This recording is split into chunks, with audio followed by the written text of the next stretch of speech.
the National Federation of the Blind. Live the life you want.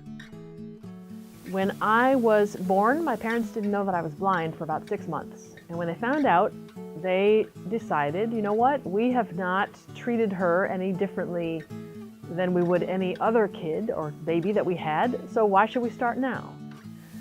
My name is Jennifer Dunham. I have been a member of the National Federation of the Blind since 1985.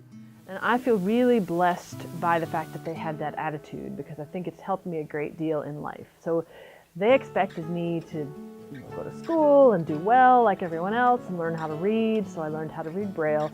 The one area, though, where I was held back by everyone around me, including myself, because we just didn't know, was getting around independently. I learned how to use a cane not until I was 12, but even during that time, it was very specific. It was like, all right, we're going we're going to learn how to get around your junior high school building. And so we would take a couple of hours and learn the different routes to the different classes. And so what I took away from that was that that's how it was going to be for me in life. That if I want to go somewhere new, I need to get someone to come with me ahead of time and let's learn the space so that I can walk around independently. I used to dream that when I grew up, there would somehow be an invisible person that could guide me around. So that unlike as a kid, people usually did guide me around, and so they were there, and no matter what I was doing, I had to have someone with me. But I wanted to have this invisible person, so I could just go where I wanted and not have anyone with me.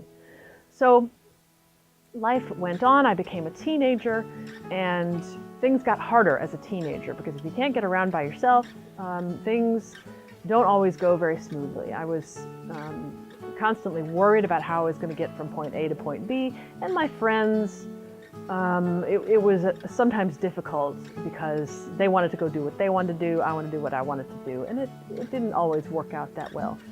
So I started to get phone calls when I was probably 15 or 16 from people in the National Federation of the Blind, people like Joanne Wilson and Lori Anderson. Those were leaders in Louisiana at the time, which is where I lived. And they would invite me to these various things, and I was always too busy. You know, everything was fine. I didn't need to meet up with all these other blind people because I did well at Braille and I was doing well in school and it was fine. And you know, the business about getting around, well, how could a blind person do better than I was doing? Possibly. So what did I need that for?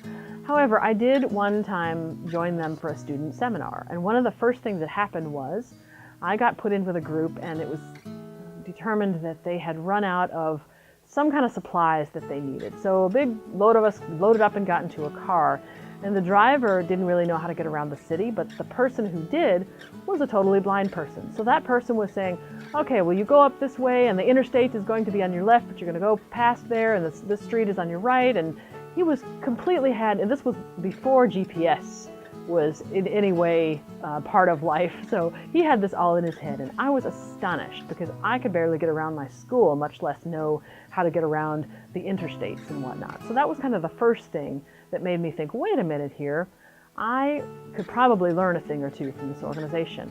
The next thing was they convinced me that I should come to a Washington seminar, which is where the National Federation of the Blind goes to Washington. All the states have a delegation, and we speak to our legislative members. So sure, I was looking forward to that. I was a senior in high school, and I learned a great deal from the activity itself that we were doing, a lot about how Congress works and how legislation gets passed. But the thing I really learned a lot about, and what changed my life, was observing people just traveling around wherever they wanted to go. They just took their canes and they just walked. If they had questions, they would ask people going by. In the airport even, going there, the people who knew what to do and where to go were people who were blind, just like me. And I was just kind of terrified following along with everybody because I had no idea. I'd never done any of this before. But it was blind people who knew what to do. And that is what really made me realize there's something holding me back here that does not need to hold me back. So I then started to get more involved in the NFB, to learn from people. I learned a good bit from just observing my colleagues and people who were hanging around, but I also got some training, some adjustment to blindness training, which I never thought I would need, but I did learn a great deal about how to travel around independently. And so now, in the job that I have, I do a lot of traveling. I go to a lot of unfamiliar cities, and so I am able to, rather than waiting for someone to come and fetch me and take me where I need to go, I'm able to use what I know about how to navigate in airports, how to cross streets safely, how to use public transportation or any kind of other conveyance like that. I'm able to use those things to get around myself. And I'm also able to use the skill in asking the right kind of questions of people so that I don't end up inconveniencing anyone, including myself, but I can get the information that I need. For more information about the National Federation of the Blind, visit www.nfb.org